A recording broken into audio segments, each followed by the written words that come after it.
nas promessas do meu Salvador. Cantarei louvores ao meu Criador. Fico na dispensação do seu amor, firme nas promessas de Jesus. Firme, firme nas promessas de Jesus, ó Cristo. Firme, sim, firme nas promessas de Jesus. Sejam bem-vindos em nome de Jesus. Que Deus continue abençoando a sua vida e a sua família. É o nosso desejo, a nossa oração. Esse mês de abril nós estamos trabalhando sob o tema Amando a Bíblia e colocando em prática os seus ensinamentos. Então o tema, fazendo a junção do tema anual da nossa igreja com o subtema do mês de abril, fica da seguinte forma: frutificando para a glória de Deus, amando a Bíblia e colocando em prática os seus ensinamentos. Que possamos de fato fazer a diferença no dia a dia. E lá no Salmo 119, versículo 105, diz o seguinte: lâmpada para os meus pés é a tua palavra e luz para os meus caminhos. Amém. Que Deus abençoe, que Deus aplique a sua palavra aos nossos corações. Vamos orar? Pai bendito, Deus de amor, Deus de graça, obrigado, Pai, por essa oportunidade, por esse dia, por esse momento. Te agradecemos, Pai, te louvamos, porque até aqui o Senhor tem nos ajudado. Colocamos, ó Pai, nas Tuas mãos as nossas vidas, colocamos as nossas famílias, os nossos projetos, nossos sonhos. Que o Senhor esteja, Pai, sustentando cada um de nós. Colocamos, ó Pai, aqueles que estão enfermos, aqueles que lutam pela vida nesse momento. São tantas pessoas, Pai, enfrentando tantas adversidades. Visita cada um, manifesta o Teu poder, a Tua graça na vida dessas pessoas. Abençoe aqueles, Pai, que estão abalados emocionalmente e espiritualmente. Aqueles, Pai, que estão afastados da Tua presença. Traz um renovo, Pai, gera fé no coração dessas pessoas, toca na alma de cada uma, Deus, e fale ao nosso coração nessa oportunidade através do estudo da palavra do Senhor que será ministrada, que ela possa vir de encontro com as nossas necessidades. Oramos em nome de Jesus. Amém. Meus irmãos queridos, nós temos a oportunidade nesse dia de ouvirmos Pastor Miguel Ribeiro, que é aqui da Igreja Cristã Evangélica de Miracema, e também os seus filhos, a Luísa Ribeiro e o Gabriel Ribeiro. É uma grande alegria tê-los conosco nesse culto, cantando, louvando a Deus e adorando o Senhor conosco. Deus continue abençoando essa família missionária que tem feito a diferença em nossa cidade.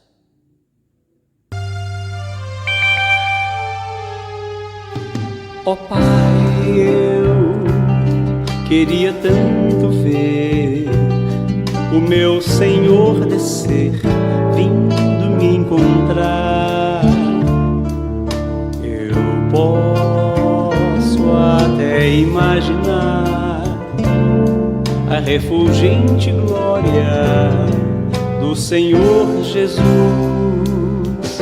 transpondo as brancas nuvens no mais puro azul, onde nem sul nem norte existirá. E em meio a lágrimas, sorriso de alegria e de prazer,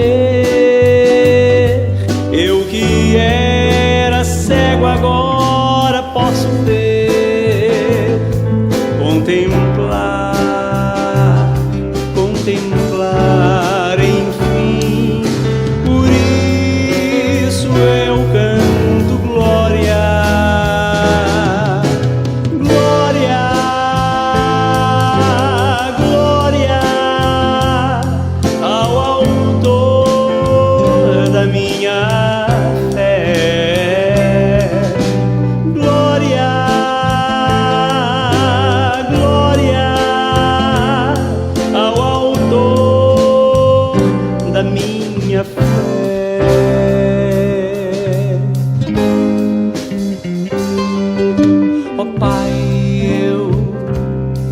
queria tanto, tanto ouvir o som que vai abrir o encontro triunfal.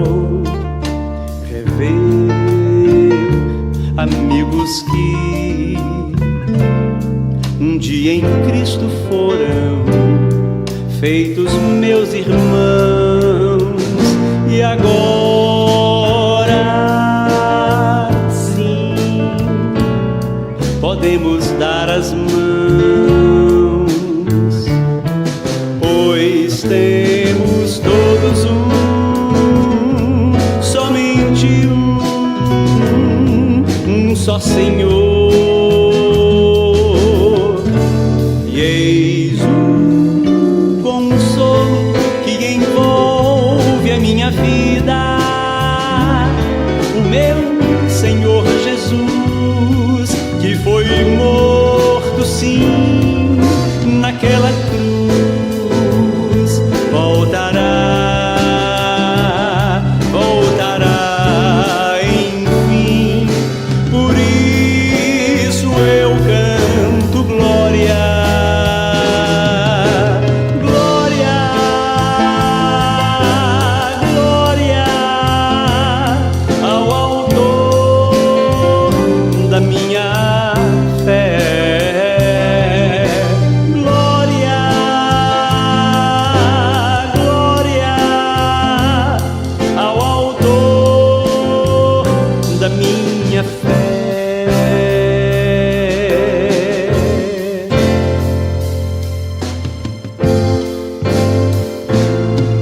Glória ao Senhor, glória ao Senhor, glória ao Senhor, o autor da minha fé.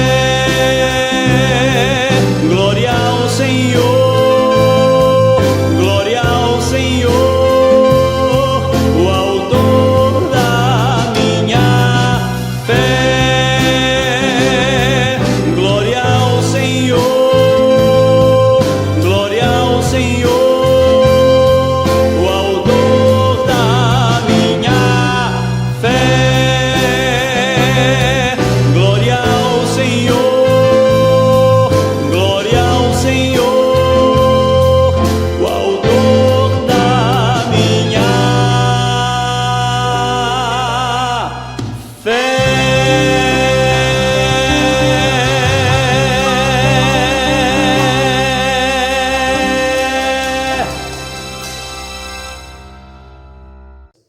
O tema da campanha de missões mundiais desse ano é Viva o Poder de Transformar. Precisamos viver esse poder que transforma vidas. E sabemos que só o poder de Jesus, só o poder de Deus pode transformar vidas, famílias. E a divisa se encontra em 2 Timóteo, capítulo 1, versículo 7. Porque Deus não nos tem dado espírito de covardia, mas de poder, de amor, de moderação. Pai bendito, Deus de amor, Deus de graça, colocamos, ó Pai, nas Tuas mãos, no Teu altar santo, ó Deus, todos os missionários e missionárias da Junta de Missões Mundiais. Continue cuidando de cada um dos Teus filhos, Pai. Supre as necessidades deles, Pai. Manifesta a Tua graça, o Teu poder na vida deles abundantemente, Pai. Abre as janelas dos céus e derrama bênçãos sem medidas sobre a vida dos Teus filhos, em nome de Jesus. Amém. Amém.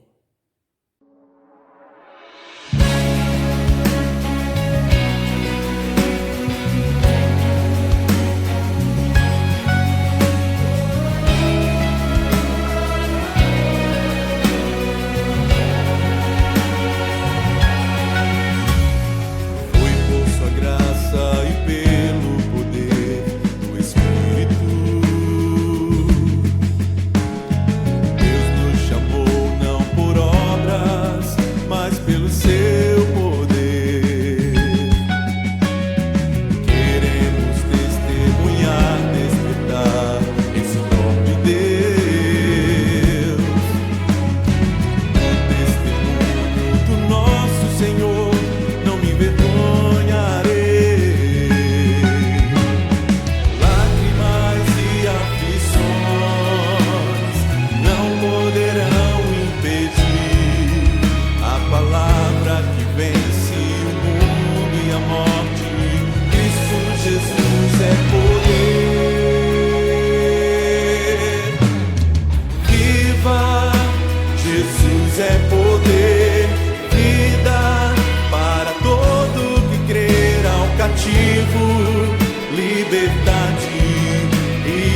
mundo, transformação viva. Jesus é poder, vida para todo que crê, para o ferido, a cura do aflito, a esperança e para todos. Jesus é poder.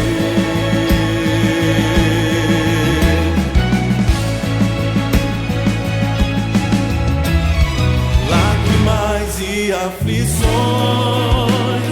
não poderão impedir a palavra que vence o mundo e a morte. Cristo Jesus é poder. Viva! Jesus é poder. Para todo que crer, ao cativo, liberdade. E ao mundo, transformação viva. Jesus é poder, vida para todo que crê, para o ferido, a cura do aflito, a esperança e para todos. Jesus é poder.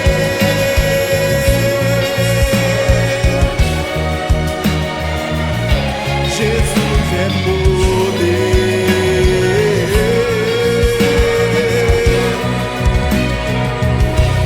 Jesus é poder.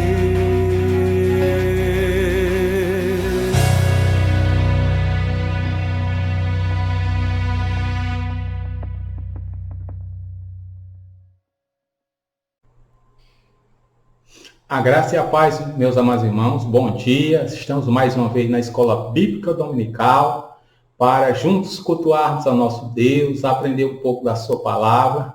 Como todos os domingos, nós estamos aprendendo da palavra do Senhor. E essa manhã não vai ser diferente. Nosso Deus vai continuar falando em nossos corações. Eu gostaria que nesse momento você feche seus olhos. Vamos orar. Nosso Deus, nosso Pai, nós te louvamos. Queremos te pedir que tu venha abençoar nossas vidas a cada momento, para que possamos compreender qual seja a tua vontade. Te pedimos em nome santo do Senhor Jesus, abençoa nossas vidas, que possamos entender a tua vontade e colocar em prática no nome de Jesus. Amém. Meus amados irmãos, nós estamos esse ano trabalhando com um tema que diz, nosso tema, frutificando para a glória de Deus. Então, dentro desse tema, nós, a cada mês, trabalhando um subtema. No caso do mês que nós estamos agora, é frutificando para a glória de Deus, amando a Bíblia e colocando em prática os seus ensinamentos, os seus mandamentos, baseado lá no livro, nossa divisa, de Salmos 119, 11, que diz, guarda no coração as tuas palavras para não pecar contra ti. De muitos personagens que nós conhecemos na Bíblia, que se destaca pelo amor da palavra de Deus, pelo cumprimento da palavra de Deus, eu escolhi a gente analisar a vida do rei Josias. Deus colocou em meu coração esse personagem muito interessante, muito importante. Então nós precisamos frutificar para a glória de Deus. Lembrando, quando eu amo a palavra de Deus, é um fruto. Quando eu coloco em prática seus mandamentos, também é um fruto. Então, amar a palavra de Deus, nós estamos frutificando para a glória de Deus. Quando eu coloco em prática seus mandamentos, eu estou frutificando para a glória de Deus. Porque é natural surgir frutos desse amor e desse cumprimento. Porque Jesus diz, aquele que me ama é o que guarda as minhas palavras. E eu e meu Pai iremos a Ele e nos manifestaremos. Então, quando nós amamos a palavra e colocamos em prática, Deus está em nós, com Jesus se manifesta em nossas vidas. E nós vamos observar na vida do rei Josias esse amor à palavra de Deus e o cumprimento, Deus se manifestando em sua vida, Então, quando nós pensamos nisso, nós vamos estudar. O salmista, inspirado por Deus, no Salmo 119, diz, como eu amo a tua lei.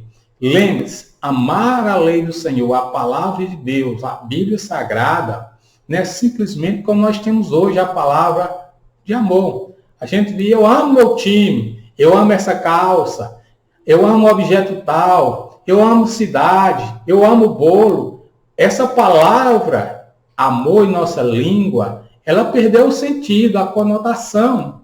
Mas quando nós vamos ver na palavra de Deus, quando diz que eu amo a tua lei, é uma expressão que glorifica a Deus.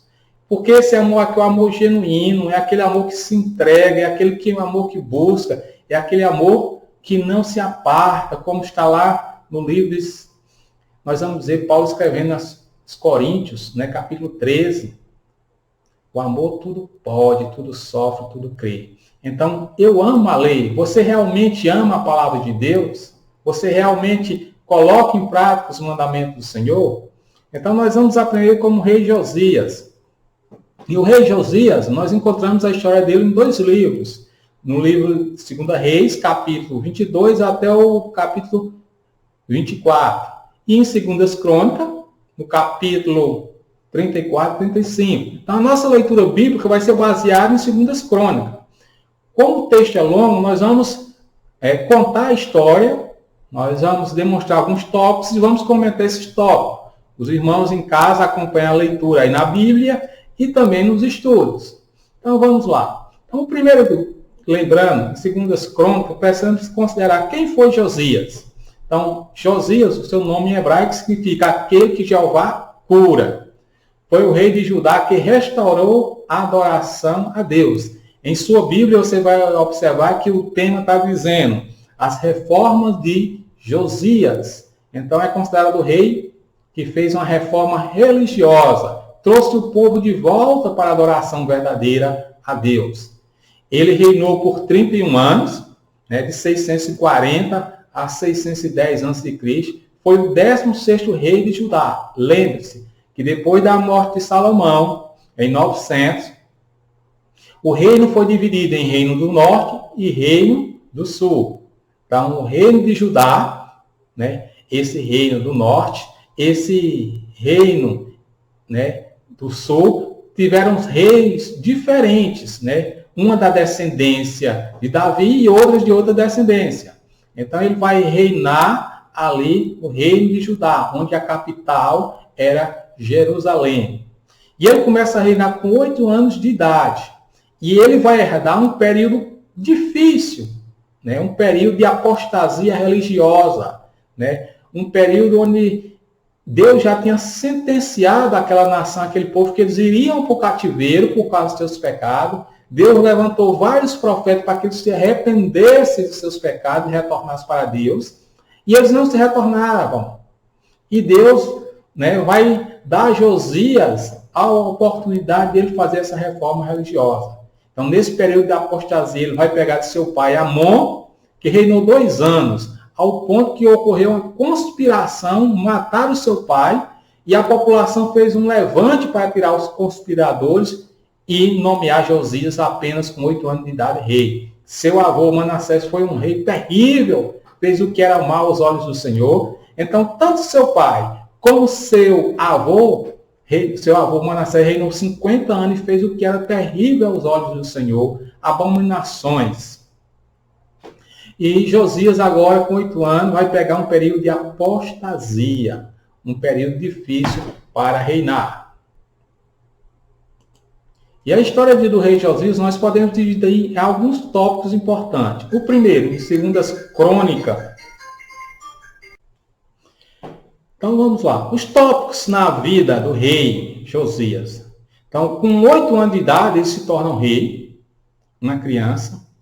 E a partir do capítulo 34, versículo 3, nós vamos ver uma mudança radical. O texto vai dizer, no capítulo 3, diz, no 8º ano do seu reinado. Ou seja, no 8º ano que ele era rei, então ele reinou com 8. Foi entronizado com 8. No 8º ele estava com 16 anos. Diz o texto que ele, um adolescente, diz assim, no 8º ano do seu reinado, sendo ainda moço, começou a buscar o Deus de Davi, seu pai. Então ele começa a compreender as coisas de Deus, buscar a Deus ali, e Deus começa a se revelar, porque quando nós buscamos ao Senhor, ele se revela.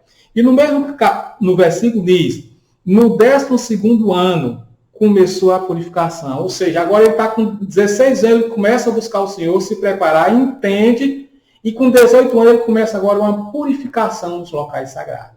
Que purificação era essa? Um dos grandes pecados do povo de Israel era a idolatria. Essa idolatria, nós conhecemos da história de Elias, nós conhecemos a idolatria de todos esses reinos. Então, diz o texto que ele começou a purificar, tirou todos os ídolos que estavam no seu reino, em todas aquelas porções, os postes de ídolo, quebrou os templos de Baal, os sacerdotes que foram enterrados em locais ali de Baal, ele arrancou da sepultura, queimou os seus ossos, jogou fora, derrubou os postes ídolos. Por que ele fez essa reforma? A idolatria é um pecado, e é um pecado terrível, abominado por Deus. Está lá no Decálogo: não terá outros deuses diante de mim, nem do que está no céu, nem do que está debaixo da terra, nenhuma imagem poderá ser cultuada, adorada, somente Deus. Até hoje Deus abomina e vai abominar a idolatria, porque nossa adoração, nosso culto é para Deus. Então, quem comete pecado de adoração é abominação a Deus. Então ele tirou tudo aquilo, ele percebeu que todos os reinos tinham feito errado aquilo, e ele começou a tirar todos os deuses, todos os altares, tudo que simbolizava algum culto a um deus pagão, a idolatria, ele extirpou, derrubou, queimou, limpou o seu reino dessa idolatria. Ele começou isso com 18 anos. E limpou. Com 26 anos, depois que ele fez aquela purificação, nós vamos ver, a partir do versículo 19, ele no versículo 8 também, ele vai dar início à reconstrução do templo. No versículo 8, diz que no 18º ano do seu reinado, havendo purificado a terra e a casa, enviou Sarfã, filho de Alisar, a Manassés, governador da cidade, e a Joá, filho de Joacás, cronista, para reparar a casa do Senhor. Então agora, depois de purificar tudo, tirar todas as idolatrias, expulsar todos aqueles que praticavam coisas pagãs, agora ele vai restaurar o templo do Senhor.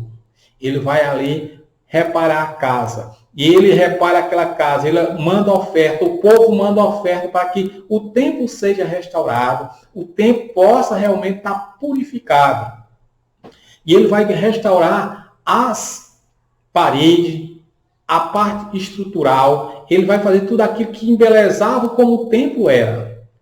Só que nessa reparação se encontra um trecho do livro da lei. Nós vemos lá no capítulo 34, no versículo 14, diz que foi encontrado pelo sacerdote Uquias o livro da lei, dada por intermédio de Moisés.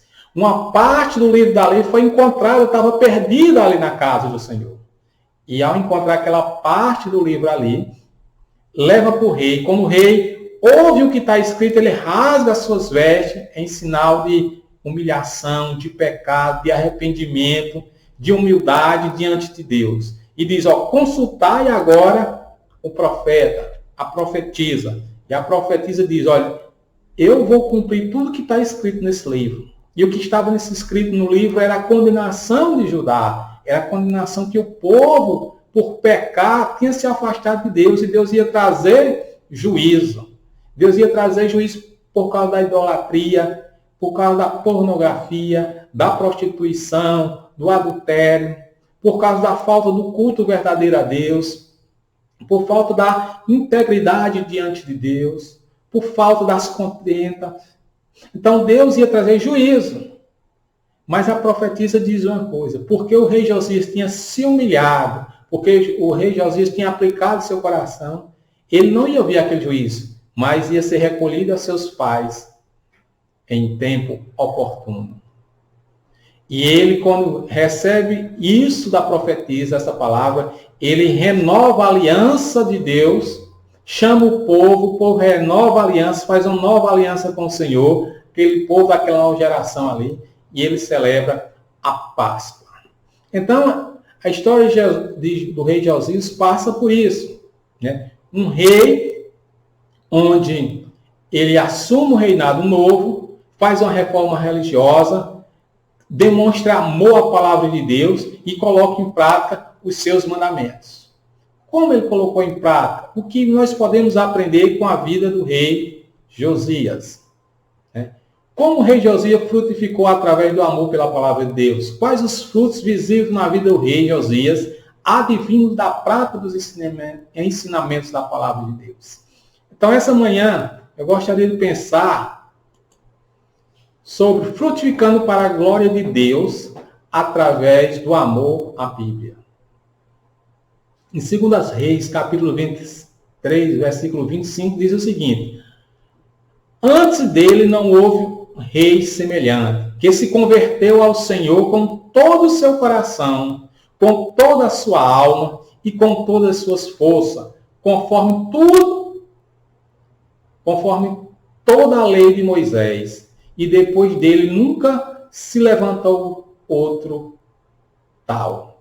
Então aqui nós vamos ver por que o rei Josias frutificou para a glória de Deus. O rei Josias demonstrou amor e frutificou para a glória de Deus. O amor do rei Josias, a lei do Senhor, levou a uma profunda convicção de arrependimento, desprendimento e dependência de Deus. Quem ama a palavra de Deus, ele tem uma profunda convicção de arrependimento, ou seja, de pecado. Josias se arrependeu do seu pecado. Ao ver o que estava escrito na palavra de Deus, ele reconheceu quem ele era. Ele reconheceu quem Deus era, o que ele estava fazendo, e o que era preciso ter feito, e o que era necessário fazer. Observe que ele já era um homem religioso. Ele era um homem que já estava fazendo a vontade de Deus. Já tinha restaurado o templo, já tinha restaurado a adoração ali, tinha purificado as cidades. Mas quando ele tem o contato com a palavra de Deus, ele percebe que aquilo ainda é pouco. Era preciso ele se arrepender, mudar de vida, se converter, fazer um pacto com Deus. Muitas vezes nós estamos dessa maneira. Uma vida religiosa. E lemos a palavra de Deus, ela não causa mais em nós um arrependimento. Não nos constrange mais pelas nossas vidas de pecado. Nós precisamos ler a Bíblia com amor, como Josias, quando descobriu que aquela porção da palavra de Deus era a lei dada por Moisés. Nós devemos olhar para a Bíblia com esse amor, com esse zelo. Quando nós olhamos para a Bíblia com esse amor, com esse zelo, nós vamos para lá, ler ela como a santa e sagrada Escritura, como diz Agostinho, que foi o próprio Deus que escreveu para que a gente pudesse ler o manual dele. Quando Josias ouve aquilo, que vai para essa palavra com esse amor, Deus falou profundamente em seu coração. E houve um arrependimento, um desprendimento, uma dependência grandiosa. Como nós temos lido a palavra de Deus. Primeiro fruto de quem ama a palavra de Deus é o fruto do arrependimento. Você reconhece que você é pecador e precisa da graça de Deus. Se você lê a Bíblia e não sentir a necessidade de se arrepender, de mudar de vida, você ainda não compreendeu a vontade de Deus. Você não ama a palavra de Deus. Nós vamos ver que em 2 Reis, capítulo 22, 11 diz: e sucedeu depois que, ouvindo o rei as palavras do livro da lei, rasgou as suas vestes. Então era um costume da época. Quando uma coisa eles percebiam que estava errada, o rei sentiu o pecado que ele estava cometendo. E ele disse que tanto o pai dele, quanto os seus antecessores, todos fizeram o que era mal aos olhos do Senhor. E houve uma profunda convicção de pecado e arrependimento, ao ponto que ele mudou de vida. O primeiro fruto que nós temos e deve haver em nossas vidas é de arrependimento. Se eu amo a palavra de Deus e coloco em prática os seus mandamentos, esse fruto do arrependimento é constante na minha vida. Lembro-me de Santo Agostinho, ou Agostinho de Hipona, um grande homem de Deus na nossa história. E ele diz bem claramente no seu livro chamado Confissões, que é um título do seu livro autobiográfico, na qual ele relata a sua vida antes de se tornar cristão em sua conversão.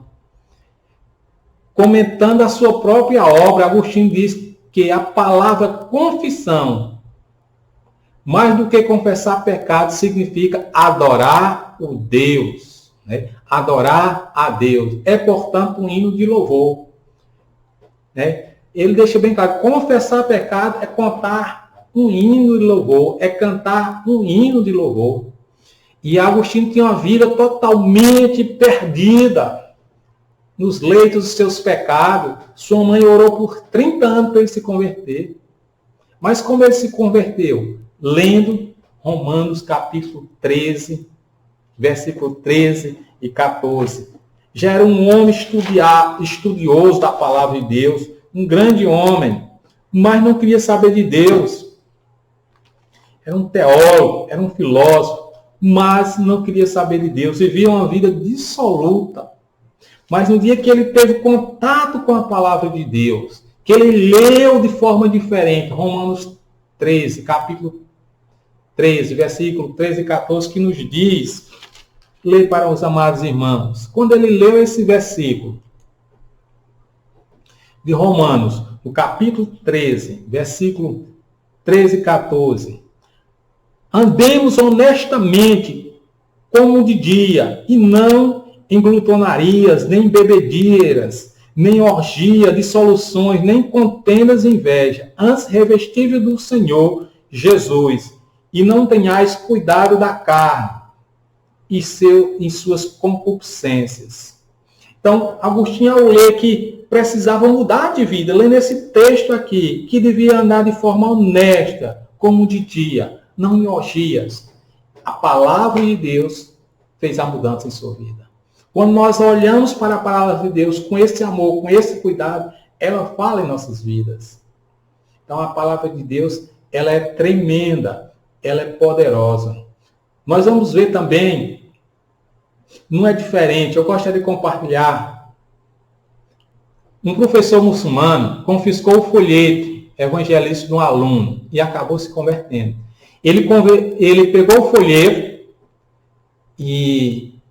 do aluno, repreendeu o aluno, perguntou quem tinha dado, ele disse que foi uma pessoa estranha, e ele pegou, então, o folheto e ficou para entregar para o rabino. Só que o rabino não foi naquele dia na sala de aula, e ele levou para casa. E à noite, ele leu aquele folheto, uma vez, duas vezes, e o texto que ele leu dizia assim, a salvação somente em Jesus, não há mais ninguém em salvação. Em outras palavras, a salvação em mais ninguém, porque não há outro nome, só Jesus. E aquilo ficou encabulado em sua mente, ele testemunha isso, e ele foi procurar saber mais sobre isso. E ao ter contato com a palavra de Deus, descobriu onde o texto se encontrava, foi lendo, até que a palavra transformou a sua vida. Então, meus amados irmãos, a palavra tem o poder de transformar. Quando nós olhamos para ela diferente, ela transforma nossas vidas. E nós temos também, além desse caso, vários casos de pessoas que fizeram contato com a palavra de Deus e foram transformados. Mas também, meus amados irmãos, não só foi na vida do rei Josias o fruto do arrependimento. Houve um desprendimento. Em 2 Reis, capítulo 23, versículo 3 nos diz, e o rei se pôs em pé junto à coluna e fez a aliança perante o Senhor, para seguir o Senhor e guardarem os seus mandamentos e seus testemunhos e seus estatutos, como todo o coração e com toda a alma, confirmando as palavras daquela aliança que estava escrita naquele livro. E todo o povo apoiou esta aliança. Então houve um desprendimento. Ele já tinha feito a reforma, agora disse, não, agora eu preciso fazer uma aliança, um renovo com o Senhor. Não sou eu, trouxe todo o povo que fez aquela aliança, se desprendeu e começou a fazer aquela aliança. Todo o povo, e todo o povo fez aquela aliança. Quando nós amamos a Deus, entendemos a sua vontade, nós fazemos uma aliança com o Senhor perpétua para fazer a sua obra. Não somente na minha vida, na vida dos outros. Então o rei não ficou só para ele com aquilo, mas levou para seu povo. Isso lembra a vida de 2 jovens moravianos no século XVIII. A Bíblia diz né, que a Bíblia nos diz que, em Romanos 12, versículo 1, que nós devemos transformar o mundo pela renovação das nossas mentes. E esses dois jovens foram exemplo. Diz o texto que esses dois jovens, diz a história, aliás, que esses dois jovens moravianos ficaram sabendo que um empresário de uma ilha tinha capturado, comprado vários escravos. E eles mandaram uma carta pedindo para ir lá, para assim ter autorização para pregar. Só que o empresário disse que não permitia ninguém ali falasse ou professasse qualquer fé. E eles sentiram no coração que aqueles homens iam morrer sem falar de Cristo. E eles fizeram outra carta, que queriam se vender como escravo. Mas o dono disse, olha, compro, mas não vou buscar, vocês têm que vir até aqui. E com o dinheiro daquela venda de suas vidas, eles pagaram a viagem. Naquele dia de partir no porto, muitos choravam, muitos oravam, muitos diziam, como é que vocês irão deixar a vida aqui confortável? Como é que vocês vão para um lugar onde nunca mais iremos ver vocês? Vocês têm a vida toda pela frente. Vocês têm um futuro brilhante. Vocês vão ser escravos. Você não sabe como vai ser a comida, o clima. E aquele jovem, Deus já tinha colocado no coração que eles precisavam ouvir de Deus. Que aqueles homens que estavam naquela ilha precisavam ouvir de Deus. E eles adentraram no barco. E muita gente chorando. E já meio distante, eles abraçaram um no outro, olharam para a multidão e falaram, para que o cordeiro que foi imolado receba a recompensa por o seu sacrifício através das nossas vidas. Então aqueles jovens moravianos nunca mais retornaram. Ninguém sabe o que ocorreu naquela ilha, mas nós sabemos que aqueles jovens se desprenderam porque conheciam os estatutos, a missão que Deus tinha proposto em seu coração, e eles foram falar do amor de Deus. Nós precisamos produzir frutos de desprendimento para falar do amor de Deus. O rei Josias produziu esse fruto do desprendimento. Nós vemos também, além do fruto do desprendimento, o rei Josias também produziu o fruto da dependência de Deus. Lá em 2 Reis, capítulo 23, versículo 22, nos diz, porque nunca se celebrou tal Páscoa como esta, desde os dias dos juízes que julgaram Israel, nem todos os dias dos reis de Israel, nem tampouco dos reis de Judá. Quando nós dependemos de Deus, nós fazemos coisas grandes para Deus. O rei Josias, ele fez uma Páscoa que nem nos reinados de Salomão, nem nos reinados de Saul, nem no reinado de Davi, nenhum rei tinha conseguido fazer uma Páscoa tão apropriada da vontade de Deus. Restaurando o levita, restaurando o templo, restaurando o povo. Uma obra magnífica que ele fez, que nenhum rei como Salomão, com toda a sua glória e esplendor, conseguiu fazer. Quando nós dependemos de Deus, nós avançamos. Um exemplo, nós temos aqui o casal, Pastor Guto e irmã Wanda. A sua dependência de Deus fez uma obra, e quando faz uma obra no meio do povo gerente e fora do povo gerente, e no mundo tem refletido essa obra, porque são pessoas que dependem de Deus. A dependência de Deus nos leva a colocar em prática os seus mandamentos. O rei Josias, na sua dependência, ele começou a frutificar, colocando em prática seus mandamentos, restaurando o templo, fazendo tudo aquilo conforme a lei de Moisés. Quando nós amamos a Deus, nós colocamos os seus mandamentos, essa dependência surge e coisas maravilhosas Deus faz através das nossas vidas. Nós precisamos frutificar na dependência de Deus. E dependência de Deus depende do amor à palavra de Deus, depende do tempo investido na palavra de Deus. Que você possa frutificar também na dependência de Deus. E quando nós vamos falar de dependência de Deus, nós vamos ver Elias, o rei Josias, Paulo. Eu frutifico para a glória de Deus quando pratico os seus mandamentos. Elias praticou os mandamentos, frutificou. Josias praticou os mandamentos e frutificou. Paulo praticou os mandamentos e frutificou. Se você quer frutificar para a glória de Deus, você precisa, eu preciso, colocar em prática os seus mandamentos. Isso gera em nós uma dependência de Deus. Nós compreendemos a vontade de Deus. E quando nós compreendemos a vontade de Deus, nós fazemos a diferença da vontade de Deus. E eu gostaria de compartilhar, para a gente encerrar, alguns exemplos. O primeiro exemplo de dependência de Deus. William Colgate, um grande empresário. Você conhece essa marca no Brasil. Ele, a partir dos 12 anos de idade, começou a trabalhar numa fábrica e ganhou $1. Mas ele fez um voto para Deus. Se ele conseguisse ser um grande empresário, ia ajudar a obra missionária, ia ser fiel dizimista. A dependência de Deus nos leva a colocar em prática seus mandamentos. E ali, em pouco tempo, aquele jovem se tornou homem, que criou uma grande marca conhecida mundialmente. Hoje nós temos a Colgate.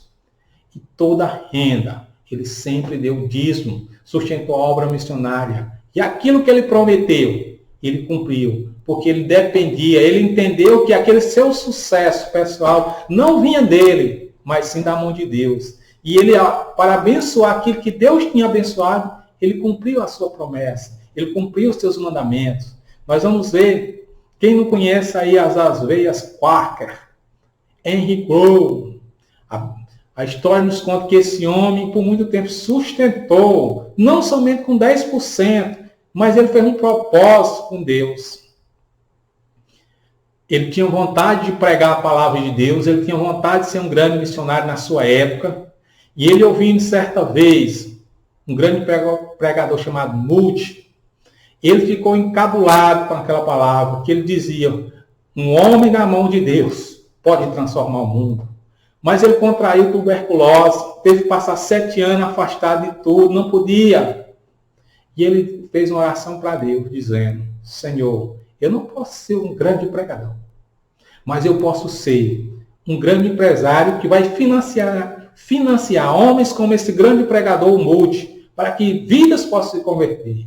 Se tu me fizesse um grande empresário, eu vou sustentar grandes homens como isso aí. E ele compra um moinho falido. Em pouco tempo, essa marca, a Veia Quaker, ganha o mundo. E ele sustentou vários missionários. Não somente dava o dízimo de 10%, mas 20%, 30%, chegou a dar 50% de toda a renda e sustentando o missionário. Um homem na dependência de Deus faz coisas grandes. A dependência de Deus nos leva a colocar em prática os seus mandamentos. Por isso esses homens não tinham dificuldade em fazer a vontade de Deus, porque eles dependiam de Deus. Não tinham dificuldade em colocar em prática os seus mandamentos, porque Deus era com ele. Nós temos hoje um grande homem de Deus, David Gwynn, né? Um homem também, né, dono de uma loja de departamento nos Estados Unidos chamada Hobby Lobby, uma das maiores dos Estados Unidos. Esse homem está na lista dos homens mais ricos do mundo, sempre figurando entre os 100 mais ricos. Mas é um homem cristão da dependência de Deus. E ele fez um propósito com Deus também de ajudar a obra missionária, ajudar a fazer a diferença. Os salários que ele paga aos seus funcionários são acima de 50% do que os outros pagam. Ajuda os missionários, a obra missionária. E ele diz, quanto mais oferta, quanto mais investe no reino de Deus, até nesse período de crise, a empresa só cresce, seus lucros só aumentam, não tem perda. Deus tem abençoado esse homem, e esse homem tem abençoado os ministérios, porque quando há dependência de Deus, nós não temos dificuldade em colocar em prática os seus mandamentos. Aí a pergunta nos cabe, você, eu, realmente amo a lei do Senhor? O amor, né, a Deus é importante. O seu amor pela lei do Senhor também é importante. O amor é fundamental no cristianismo. O amor é fundamental em nossas vidas. E a pergunta que nos cabe, o seu amor pela lei do Senhor tem levado você a uma profunda convicção de arrependimento, como ocorreu no rei Josias? Era um homem religioso, mas percebeu que precisava mudar mais ainda. Porque quando nós somos confrontados com a palavra de Deus, nós precisamos mudar as nossas vidas. Se arrepender, mudar de direção, nos converter. Seu amor à palavra de Deus tem provocado convicção de arrependimento, de desprendimento. Você tem se desprendido de suas coisas para agarrar as coisas de Deus. Buscais o reino de Deus, a sua justiça e as demais coisas. Deus quer fazer grandes coisas com homens que dependem de Deus, são desprendidos desse mundo para fazer a vontade de Deus. De homens que dependem da vontade de Deus. Você vive na dependência de Deus? Como eu venho falando, João capítulo 14, versículo 21. Aquele que tem os meus mandamentos e os guarda, este é o que me ama. E aquele que me ama será amado de meu Pai. E eu o amarei e me manifestarei a ele. Você tem amado ao Senhor? Esse amor tem provocado convicção de pecado. Desejo, quando você lê aquela palavra, você percebe que eu preciso mudar e muda. Se desprende daquilo que está lhe prendendo no pecado. Se lhe desprende da prostituição, da orgia, da bebedice, da mentira, da pornografia, da briga, da raiva, da cólera. Você tem que se desprender. Se você ama a palavra de Deus, você se desprende para fazer a obra do Senhor na dependência do Senhor. Nós precisamos frutificar. Por que nós frutificamos quando amamos a palavra de Deus? Lá em Hebreus capítulo 2 diz, porque a palavra de Deus é viva e é eficaz e é mais penetrante do que a espada alguma de 2 gumes. Penetra até a divisão da alma e do espírito e das juntas e medulas e é apta para discernir os pensamentos e intenção do coração. Então, a palavra de Deus, quando nós olhamos como Josias pegou aquele texto da lei e viu que era a santa palavra de Deus, Deus falando, ele colocou em prática. Nós devemos olhar para a palavra de Deus como santa, como bendita, e ir para ela ouvindo Deus falar diretamente para nós. E quando Deus fala, nós vamos sentir a convicção profunda que precisamos mudar de vida, nos arrepender, nos desprender e depender de Deus.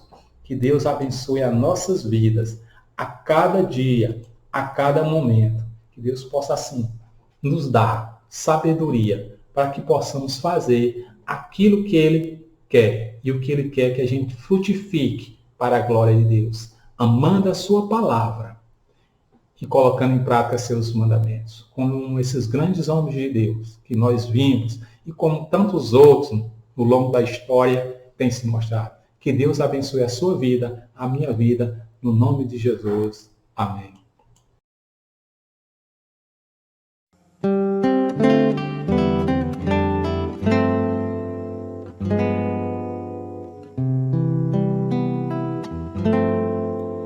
Por saber quem tu és, teu poder, tua glória, eu me inclino a teus pés, Senhor.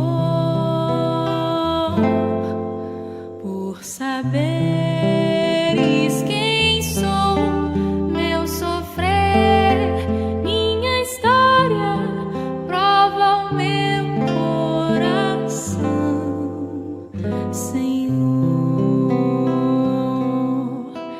Ainda nem se fez manhã, eis-me aqui a te buscar. Sem ti a vida é vã,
bom saber que estás aqui, Senhor.